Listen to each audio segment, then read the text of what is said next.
Welcome to the Broncos podcast with Troy Renck. I am your host, Troy Renck from the Denver Post. Hope you're having a wonderful start to your week. Broncos are in full gear now. They had their first day in pads on Monday. Start getting a better idea of what those O-line and D-line players look like and some of the running backs, if there's going to be separation there.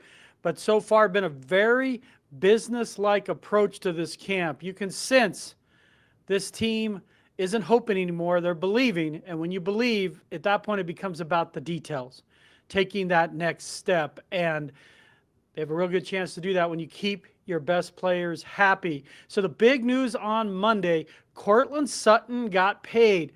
We've talked about there's multiple players in line for an extension. Nick Bonito, Zach Allen, John Franklin Myers. The first to come off the board is Courtland Sutton. I want to tell you why his deal got done first, what it could mean for some of those other players I just mentioned, and how Bo Nix is getting better by talking to a former Saints legend. We're going to get to all of that after the break. Have you been hurt in a car wreck or injured at work? What are you waiting for? Give my friends at Hoggatt Injury Law a call. Their motto? With us, it's personal. That's because it is with Darby. I've known him forever. We've talked sports, traveled the country. Our boys have played hoops and baseball together. I got to know Darby, became his good friend. Many of Darby's clients become his good friend. You don't even have to pay Darby up front. If your case goes as planned, Darby will be the one writing checks to you. So again, if you're injured at work or hurt at work or in a car wreck, give Darby's team a call. The number 1-833-HOGGATT. That's 1-833-HOGGAT. Or visit the website at Hoggatt Law. And I'd also like to welcome in my new sponsor, Shih Family Law. Ted Shih, a family attorney. Life doesn't always work out the way we thought. When you face curveballs from family challenges, divorce, legal separation, child support, alimony, custody, you need a lawyer who understands human dynamics, the courtroom, and is willing to fight for your rights. You need Ted Shih. A graduate of Cal Berkeley Law School, Ted brings 40 years of courtroom experience and 20 years of family law experience to your corner. Ted has been a social worker, a police detective, but first and foremost, a trial lawyer. He has tried cases across the country and the state. He has taught young lawyers across the country the ins and outs of the courtroom for the National Institute of Trial Advocacy. Martindale Hubbell ranks Ted among the top lawyers in the country. Want an expert to navigate your family challenge? Ted will find a path out of the wilderness for you. Ted's passion is putting you first. Ted will work to settle your case if possible, but he's not afraid to go toe-to-toe in a trial to protect your interests. So get this information down. Ted can be reached at TheoShih at AOL.com. That's Theo Shih at AOL.com or 303-475-2981. That number, 303-475-2981. And I love this about Ted. He promises to respond to your current concerns within 24 hours, 365 days a year. Welcome aboard, Ted. We really appreciate the support here of the podcast. Ted's a Bronco fan. He's a football fan. And like a lot of you in Broncos country, you got good news on Monday. Courtland Sutton secures a contract extension, a 4-year, $92 million contract extension with $41 million guaranteed. So why? Why Sutton? He's getting up there in age, going to be 30. They have Devon Vele. They have Troy Franklin. They drafted Pat Bryant. Why was it so important for the Broncos to secure Courtland Sutton? And why did it get done? Well, the why starts with this. Unlike a Zach Allen or a Nick Bonito, who could reset a market for their position, certainly ask for the top money, whether they get it or not, that remains to be seen, but they could ask for it with a straight face. In Courtland Sutton's case, he has self-awareness, he and his agent recognizing he's not in the class of a Justin Jefferson, a Jamar Chase, guys that are getting upwards around $40 million a year. He's not that player. He's also better than some of the players that were making more money than him. And so ultimately, the reason they find common ground here, there's a couple of reasons. One, he's not looking for top of the market. And so anytime you're not looking for top of the market, it's usually a much smoother negotiation. Two, both he and the club wanted him to be here. He wasn't looking for leverage to get an exit route out in a trade or somewhere else.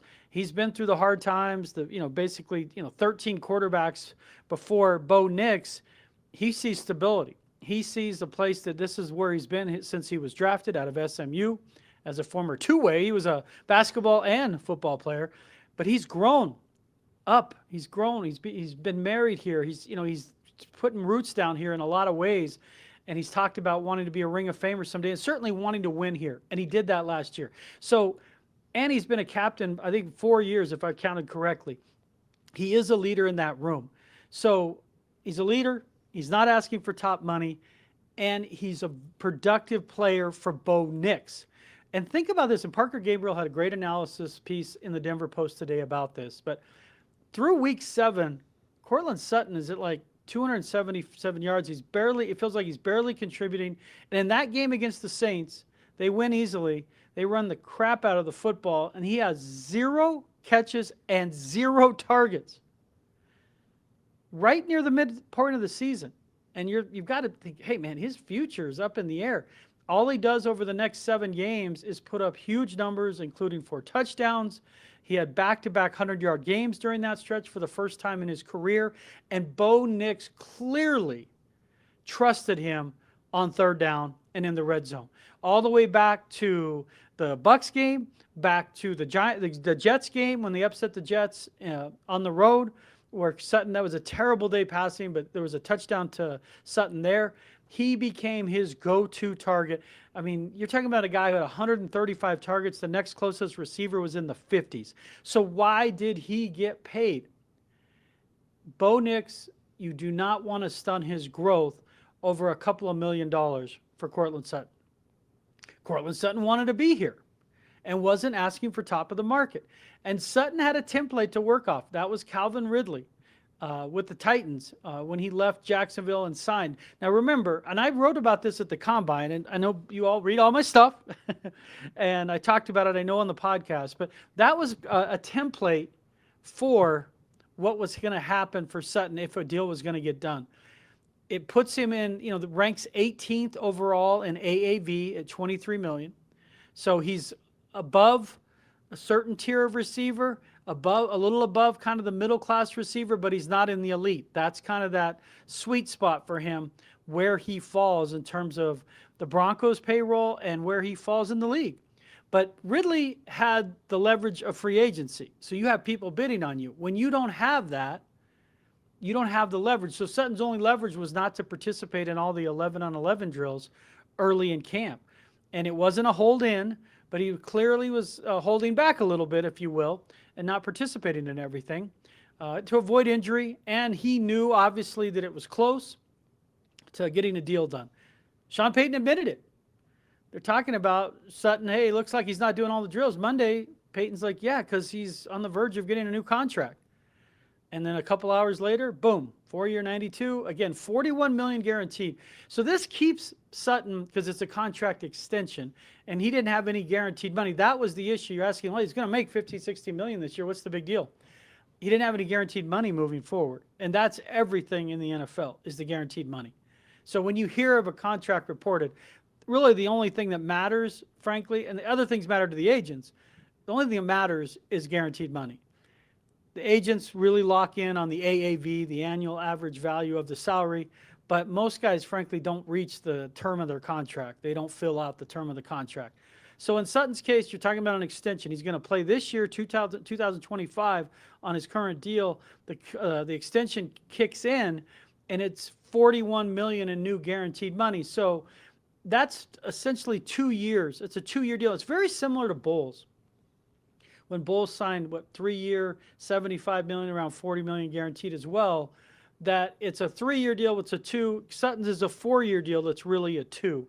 It rewards the player, a homegrown player, keeps him in the fold, someone that has grown on Sean Payton, because he moved on. A lot of guys didn't make it, including Jerry Jeudy, Justin Simmons, guys who were here, homegrown. They moved on from him or they traded him. The way it all kind of played out, Sutton showed he's too valuable to let him go. And he was on the market a couple years ago with the Ravens being interested, Bills, a couple of these teams. And again, he grew on Sean Payton. And frankly, it was not worth stunning Bo Nix's growth over some weird contract stalemate. He starts the season unhappy, and then he drops a couple balls, and then the crowd's wearing him out. Because Sutton will drop a few here and there. Let's be clear here. He drops a few, and now Nix maybe loses trust, or the crowd turns on him. I saw it happen with Demaryius Thomas, where fans turned on him at one point because he was going through a case of the drops. So this makes it clear he's their guy. He's a leader in the room. He's a leader on the team, and he's been productive. Sean Payton's not giving out contracts out of sympathy and out of past production. They feel like Sutton in this offense can be a guy that can get 1,100 yards, 8 touchdowns, be that guy you need on contested balls, and that guy you need on not only 50-50 balls, but third down, the money down, and red zone. So that's why Sutton got paid. He's not asking top of the market, so it got done. Who does that leave next? If it were me, I would try to get Zach Allen done next because of what he means to the defense. For me, he's kind of the hub of that whole front. Edge rushers intrinsically have more value. Anyone will tell you that. When you're building a team, you're looking for guys who can affect the quarterback, and that's edge rushers, that's cornerbacks. And on the other side, it's quarterbacks and receivers. I mean, those are the positions, and running, but not so much running backs, but receivers, quarterback. Those are the ones that get paid, right? But in the Denver defense, Zach Allen's functioning like J.J. Watt light. I mean, he's just an absolute terror when it comes to not only sacks, 8.5, but just quarterback hits and pressure. And it creates so many issues for lines that I was talking to a former Pro Bowl lineman the other day. He was talking about how if I'm game planning for the Broncos, the first guy on that line, I got to know where he's at, is Allen. Because Allen is so disruptive, he's clearing spots for a Nick Bonito, for a Jonathan Cooper. It doesn't mean they weren't winning their one-on-ones. Hear me out here. But when you are disruptive from the inside and doing the games, as they call it, with a DJ Jones, with a John Franklin Myers, it leaves Bonito with his athletic ability on a one-on-one with a tackle in space. He's going to win that. Same with Cooper. Cooper's a little bit more of a brute in the way there's a physicality to him. But that's why, for me, watching it, it feels like Allen sets up more sacks for the others than vice versa. That's why I would pay him. And he's a Vance Joseph guy. He fits this defense. He understands this defense. Knock on wood, he's a healthy guy and great teammate, head down, just goes to work. So I would do him first, and then at some point during the season, after I see Bonito get off to a good start like they did with Cooper, I would reward Bonito with a deal. You're going to lose some money in that because the price could go up if he has 6 sacks in his first 5 games or 4 games. But that's a risk I'm willing to take. And John Franklin Myers, I just don't see it. I love his game. He and Malcolm Roach. I would certainly try to keep Roach because that's a much lower cost as a defensive tackle. But John Franklin Myers, I think it's just going to be a numbers game if Savion Jones, the draft pick, turns into the player they think he can be. So, again, the order, number 1 off the board, Courtland Sutton, he gets paid. That's great news for Broncos country. It's even better news for Bo Nix. Have that settled. You don't want to deal with that distraction going into your second season, trying to take a jump for not only in victories, but in terms of winning the division, winning in the playoffs. Next guy off the board for me would be Zach Allen, followed by Bonito. And I don't know that they're going to be able to come to terms with John Franklin Myers, but that could all change early in the season as well, where he's so productive, they feel like they can't live without him. He has tweeted about being underappreciated, underpaid. I would agree. Just sometimes, like I saw when I covered the 15 team, Malik Jackson was underpaid, and when they won the Super Bowl, he was gone to Jacksonville. They can't pay everybody. It just doesn't work in a salary cap sport. But good news for Sutton. Congrats to him. I've seen him really mature off the field in terms of how he deals with media and the leadership, the example he sets in the room. A lot of reasons for him to get paid, and it all comes to fruition. But it would not have worked had they not developed a quarterback. Let's be honest. I mean, the carousel of quarterbacks, Sutton struggled as much as anyone. Part of it was due to injury. But he needs stability at quarterback, needs a guy. And with Russell Wilson, he finally found his groove, and certainly with Bo Nix. And now he's going to have his second straight year with Bo Nix. I mean, that's unprecedented for Sutton in his career if you look at it. But Nix has just calmed the waters, changed the perception. He's reframed expectations and how you view this franchise. He is, as we've talked about, and I wrote about this in the Denver Post, and I would please, if you can, read my column there and all my Broncos columns and columns. I did a column on Deion Sanders and his courageous battle with bladder cancer and have his bladder removed and a neo bladder in place. What a inspirational day Monday at CU in Boulder. But my column is on Bo Nix about last year it was Bo's time, this year's Bo's team. And he understands that. And he's looking for ways to get better. He doesn't define his life fully through football. And I talked to Brian Greasy, former Broncos starter, about this, and Jake Plummer at length last week about this, like understanding the responsibility of being the Broncos quarterback. And I've talked to Peyton Manning about this idea of the pressure. It's the most visible role in the state, with all due respect to Mayor Mike Johnson and Governor Jared Polis. Every Sunday in the fall is a referendum on your job performance. There is so much inherently on the line with that.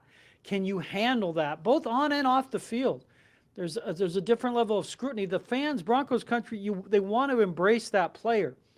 But it helps, as Greasy talked about, and he's seen these qualities in Nix, and when Nix addressed his donors at Judy's house, where they just do wonderful things for those families and kids that are grieving from the loss of a parent or a loved one.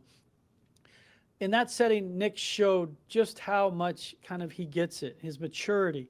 And Brian told me that with Nick's, he's genuine and he's humble. And when people see that, it goes a long way. And I agree with that. It doesn't mean you're not going to get booed or fans won't be upset if you go, 11 for 23 with 2 picks. But understand you're now part of the community. Bo Nix lives here. This is his permanent home. He was at the facility more than anyone basically this off season. So when guys go in there to work out, whether it's a Malcolm Roach telling me, there's Nix. He's there. He's there in the lunchroom. He's there to say, hey, how's their day going? What's going on? Is anything I can help with you? Maybe I grease the wheels on something, because he's the quarterback. Then he's out in the communities at the Avs games. He's at the Nuggets games. He's doing all this stuff that makes you understand that he and his wife, Izzy, want to be part of this. He's done stuff with ALS. I can imagine at some point soon he'll have his own foundation, because he has passion for this stuff. It matters to him. And living here, as he said, and I asked him about it last week, it's starting to feel more and more like home. Listen, he's from Alabama. He grew up there. His dream was to play at Auburn. He grew up in Alabama. His dad was is a celebrated high school coach there. Moves to Oregon, and I think that helped reset him in every way just to get his career back on track. But now he's in Denver, and it's home. He's calling it home. That is very important for the Broncos quarterback. Very important for him to understand that. But equally so, the whole thing, as Jake Plummer told me, that makes it work, you got to play ball. You got to ball out. All of the other stuff does matter, but it's a piece of the puzzle that fits together when you play well. And how do you play well? How do you get better? You seek out ways to improve. As Nick said, I want to be the best in the world. How do you do that? Well, he talked to Drew Brees this offseason, set up by Sean Payton. Obviously, Brees formed his Hall of Fame career playing for Sean Payton for, I believe it was 16 years or whatever it was. Drew Brees is one of the most celebrated quarterbacks in the history of the NFL. And he played for your head coach. That's a guy you want to talk to. So let's hear from Bo Nix on what he gained from talking with Drew Brees, and just on the idea that now he's ranked 64th in that NFL poll. I told you, don't sleep on him. It's not just Sean Payton that makes Bo Nix. Let's think that Bo Nix is helping make Sean Payton here too. It's a two-way street. But let's hear what Bo Nix has to say and what he gleaned from work and talking with Drew Brees, and then his ranking on 64 and leadership. Listen to these answers, Broncos country, and tell me it doesn't make you feel better about this season. Yeah, it was fun. Anytime you can spend some time with a guy like that, with that experience and just that mind and the knowledge of the game and just his routine and what he was able to do, and more than anything, is just sitting down and talking to him A lot of guys are like that. Peyton and Eli are the same way. It's just anytime you can, pick those guys' brains and just kind of stand in their shoes and see what they went through, and just if you can pick up on any one thing, that's a win in the conversation. What was your big takeaway? You also spent some time with Tom House over the offseason. Sean was saying, what specifically did Tom work with you on when you got Shih? Well, we go back every offseason. We look at what we can get better at. And so we just wanted to tighten a few things up and get, even more efficient and, whatever we can do. At this point, it's tough to make big strides, so we want to find all the little things that we can that may make a difference. Bo, you've had several teammates in the preseason and here this past week say, hey, this is Bo's team. I know you're not standing up saying, hey, it's my team now, but through your perspective, how is that sort of organically taking shape that guys would want to share that? Well, I think most of it is the position, and then, I guess it's what is done after you get the position. So for me, I just want to continue to show these guys that I'm willing to work and find every which way we can to find wins and find every which way for me to get better. I know I got a lot of growth left, a lot to be done. But these guys are going to help me get there. I'm kind of on both sides with it. I think it's obviously a cool honor for because that's your peers thing. That's guys you play. But at the same time, just the way I think, the way I am motivated, I want to continue to get higher, and not even for the ranking. It doesn't really matter what you're ranked. It's just an internal standard that I have that I want to be the best in the world, and I know there's a lot of guys that I'm competing for that with, and I'm not going to stop until I at least give it my best try. Welcome back to the Broncos pod. Again, I'm your host, Troy Renck from the Denver Post. Thank you again from wherever you're listening, your car, on some kind of device, computer, laptop, your phone. Most people, when you look at the metrics, listen on their phone. I can't thank you enough. And again, welcome to our new sponsor, Shih and Darby Hoggatt. It's their sponsorship that makes this possible, and certainly Danny Bailey behind the screen and Nate Lundy at Mile High Sports. But Broncos country, you make this easy for me to do because of your passion. We talk about sports are a passion industry, and you hear that from Bo Nix. It matters to him. He cares. And when you care that deeply, it forces you to take ownership and want to be your best. And as you're trying to get this team to that next level, when your quarterback is setting that example, it matters. It matters.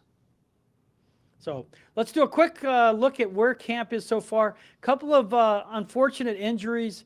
Drew Sanders, tendon issue in his foot. He went down, just kind of fell in a drill, non-contact. He's going to be out, it looks like 4 to 6 weeks. So thankfully it wasn't an Achilles, which really sabotaged him last season. He's really dealt with injuries, and it just stinks because they say you can't make the club in the tub. He's going to make the club. He'll start on the injured list, but really would love to see him have a streak of better luck and being healthy. And because they were going to use him as a downhill rusher, as an inside backer, use him in certain passing downs. You could see where he could be a weapon, but for now he's back in recovery mode. After a tendon injury, he'll be out again 4 to 6 weeks. Alex Singleton, so Sanders, remember, is now back playing inside linebacker. Alex Singleton broke his thumb yesterday, so he's going to be sidelined 7 to 8 days. And they already had concerns, like what's Dre Greenlaw going to look like after he's coming back from Achilles injury? He only played in a couple of games last year for the Niners. And that's where I want to get to at this final point. Don't forget about Dre. Don't forget about Dre. You know the song. It used to be Draymond Jones. Now it's Dre Greenlaw. Dre Greenlaw, folks, brings an energy you feel when you're out there. And you can see why, if he's healthy, he is going to be the best player that they picked up this offseason. Not necessarily the most important, because I think that would be an offensive player, whether it's Ingram or J.K. Dobbins, because the defense was already great and has a chance to be the best defense in the league. But Greenlaw, I could definitely see him finishing the year top 10 in the league in tackles and being a Pro Bowler and in all-pro consideration. He's that type of player, folks. He's the first sideline-to-sideline linebacker they've had since Danny Trevathan, and he brings a leadership and intensity that is just contagious. And he talked, it was a kind of a heartwarming story that, he grew up in an orphanage, and, this idea of wanting to be wanted And with the Broncos, he was a Bronco fan early in his life. Luca Evans has a wonderful feature story on this at the Denver Post. This, for whatever reason, he just kind of attached to the Broncos. But part of the reason he signed with them in free agents is he felt they wanted him. And, at a very visceral level. Like, he's famous. He's been to a Super Bowl. He's been a great player. And he gets to free agency, and he felt that love from the Broncos. That they really, and San Francisco made a plea. They flew down there to his house, and there was a point where it felt like they weren't going to let him out of his driveway unless he signed. But he held firm. He stayed with the Broncos. Part of that reason was Bo Nix. But folks, I think you're going to really appreciate the way Dre Greenlaw plays. He brings a different level of intensity. I mean, and Singleton plays like that. We kind of love Alex, the hair on fire, running around, and his hair on fire and flowing out of his helmet. But Greenlaw is just a different type player that they haven't had at that position. And you could see how much it meant to him that they wanted him here from the jump. It mattered to him, and he ends up a Bronco. Bo Nix was part of that. So a lot of good things going on with the Broncos, aside from the injury issue to Sanders. And, of course, Singleton, again, only supposed to miss about a week of practice. So they practice every day through Saturday. They'll be off Sunday, practice Monday, Tuesday, get on a plane. They'll have a joint practice out there with the Niners. And then the first preseason game is on top of us right there, August 9th in Santa Clara. So it's the motor is starting to hum, starting to percolate, folks, if you will. Broncos in a good position. And good news early in the week as Courtland Sutton gets paid. I'll have another pod later in the week as we talk to more players, get some more interviews. But so far, Broncos country, everything we'd hoped about this camp, aside from the Sanders injury, has gone as expected. So who's going to sign next? Well, stay tuned to the podcast. Folks, I could not do this pod without my A1 from day one, Darby Hoggatt, my new sponsor, Ted Shih, and his family law practice. Please give him a call. Go back and rewind and listen to that number. And, of course, this pod would not be possible without Nate Lundy and Mile High Sports and Danny Bailey behind the screen. Broncos country, I do this pod for you. Happiness, that begins with me. Go out there and have a great day.